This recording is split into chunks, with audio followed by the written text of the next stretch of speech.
ainda nessa questão dos imóveis, vocês falaram que investem em fundos imobiliários. Então, para vocês, o fundos imobiliários não é o conto do vigário. Mas como que vocês falam aí sobre essa fala do Barsi? O que vocês acham disso?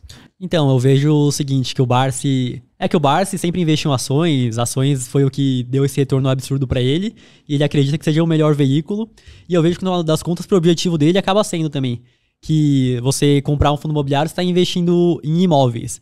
E o que acontece no final das contas, você vai ver o retorno que o imóvel pode te dar é muito menor do que o retorno que uma empresa pode te dar. Que o retorno que o imóvel, ou a dívida ali, o CRI, vai te dar, tá totalmente atrelado ao patrimônio do fundo. Então você já sabe, se ele tem esse patrimônio aqui, a renda que ele vai me gerar vai ser mais ou menos isso, mais a valorização. Tanto que a gente já fez até um backtest de uma carteira de ações ali, de dividendos de fundo imobiliário. Fundo imobiliário, nos últimos 10 anos ali, os mais... que são bons fundos, né, Renan? São bons fundos. Estavam dando um retorno ali de 9% ao ano. Então eu vejo que é um retorno baixo e com ações deu um retorno a mais de 13%. Exato, eu vejo o seguinte, que o fundo imobiliário tem gente que investe, só compra cota de fundo imobiliário, pensando na aposentadoria. Na minha visão, o cara tá fazendo errado, investindo 100% em fundo imobiliário pensando daqui 10, 20 anos. Era melhor mesclar, você pode ter fundo imobiliário, mas ter boa parte em ações que pagam dividendos, enfim. Agora, pro cara que já tem um patrimônio igual no nosso caso, a gente já tem um patrimônio mais elevado, nós temos 10, agora tá bem menos, né, mas o ideal era ter 10% da carteira em fundo imobiliário, para ter aquela renda todo mês ali e tá reaportando naquilo que nós estamos considerando como mais barato. Porém, se eu tivesse com o conhecimento que eu tenho hoje, começando com pouco dinheiro, eu nem investiria em fundo imobiliário, não.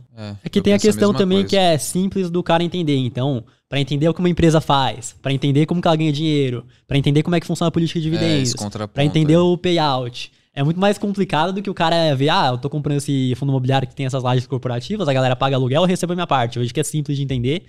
E tem a questão da recorrência do dividendo todo mês, né? Então o cara sente que ele tá sendo recompensado. O cara que investe em ações não tem o conhecimento... A recompensa imediata ali todos os meses. Exato. O cara que investe em ações não tem o conhecimento do que tá acontecendo lá dentro, ele não se sente recompensado. Mas eu vejo que muitas pessoas começam a investir, começam pelos fundos imobiliários. Se ele busca adquirir cada vez mais conhecimento, ele migra, coloca uma parte maior nas ações, se é uma carteira previdenciária. E aí lá na frente, quando ele for viver de renda, talvez ele volte pros fundos imobiliários por conta dessa recorrência que as empresas não têm, né? Isso aconteceu com o Décio Bazin. Quase ninguém comenta. Tem uma entrevista que o Thiago Reis fez em 2016 ou 2017, não me recordo o ano agora. Entrevistou a filha do Bazin e ela comentou que perto da morte ele migrou muito para fundo imobiliário e ela, depois da morte dele, herdeira, vendeu tudo de ação e colocou só em fundo imobiliário. Isso realmente acontece e aconteceu com o Décio Bazin.